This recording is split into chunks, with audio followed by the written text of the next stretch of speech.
Welcome to another episode of the Elegantly Raw Tidbits. What are these tidbits exactly? Well, today they come in the form of questions. It's very important to question ourselves. Why?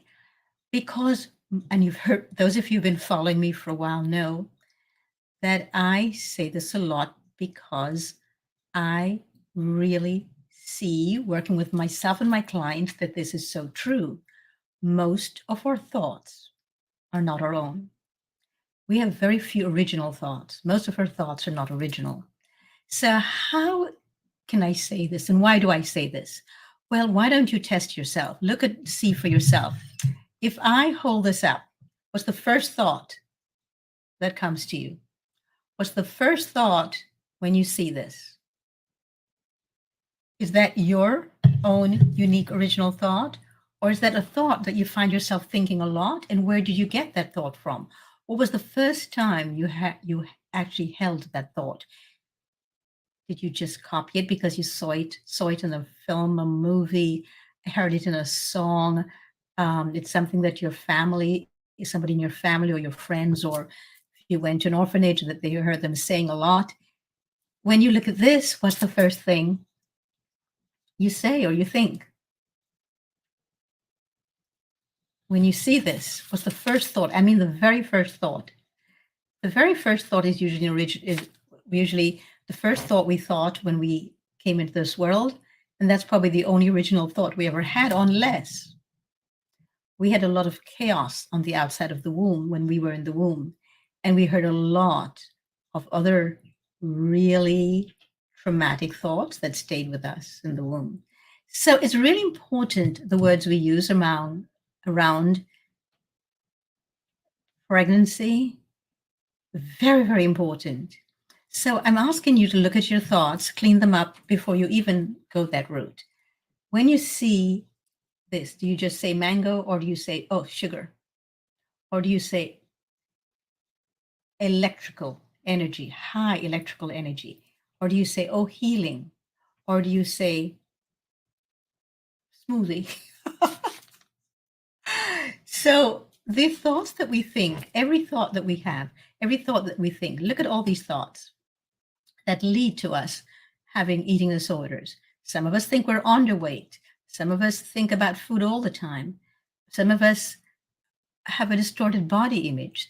Some of us are eating habits constantly. We play those down or we play those up because we constantly congratulating ourselves that we eat a certain way. But is that thought yours really? Some of us feel that we're too skinny. Some feel that we only wear size 0. I never forgot the first time when I was ordering something online, a piece of clothing, and it said size 0. And I thought, size 0? But 0 is not a size. How did we get there? Why do we adapt to these things? Why do we adapt these thoughts? Think about it before you start using them and what damage it could do to you, or how can it elevate your life. So, are you feeling really perplexed and just totally sick and tired of thinking about food and just not really sure what to do? Are you the kind of person who constantly is weighing yourself, or you are measuring yourself because you were told you need to measure yourself? Why are you measuring yourself? That is not an original thought. When you were a baby, you didn't think, oh, I've got to measure myself right now, I've got to take some measurements. Or yes, the doctor might have weighed you or somebody in the hospital, but if you're not born in the hospital, you were probably never weighed. What did it matter? Are you constantly weighing yourself? And where did this thought come from? Is it something that you really want to do authentically, or were you told that you need to weigh yourself and you need to look at this number on a scale or this number on a tape measurement? If you're feeling frustrated and just totally sick and tired around food, and you feel like, I just cannot do this anymore, you're in the right place. What I'm saying to you is that what you say to yourself matters. What you think matters. Your language that you use around yourself matters. And I am saying, change it if it's not working for you. If your life is not manifesting the way that you wish it to, or you're not liking it, change your language. It's that simple. and that easy. Now, is it easy to change one language? No, because it takes practice, which is why that's the first thing I do with my clients is I work on changing their language. So I do this through this a lot of work with nonviolent communication. I would suggest that you start reading Marshall Rosenberg's Nonviolent Communication, or do what I did was study NLP, Neurolinguistic Programming, or study linguistics, which is also what I did. And be aware that your thoughts really magnify your life and determines not only what you think of yourself, but what or who you attract into your life. So have a look at this. What's the first thought you think when you see this? Or the first thought you think when you see this? Just this is just a little test for you, a quiz for you to know yourself. The first thought when you see this, or this, or this. What's the first thought you think when you see that? Or the first thought you think when you see this? You see, our first thought is really, really important. In the Zen tradition of the teachings from the Buddha, there's a thing called first thought. And it's really important to understand what that is, because that determines so much. The first thought we get every morning when we wake up is very important. What you say to yourself first thing in the morning describes exactly what your experiences of the day will be and how you'll respond to them.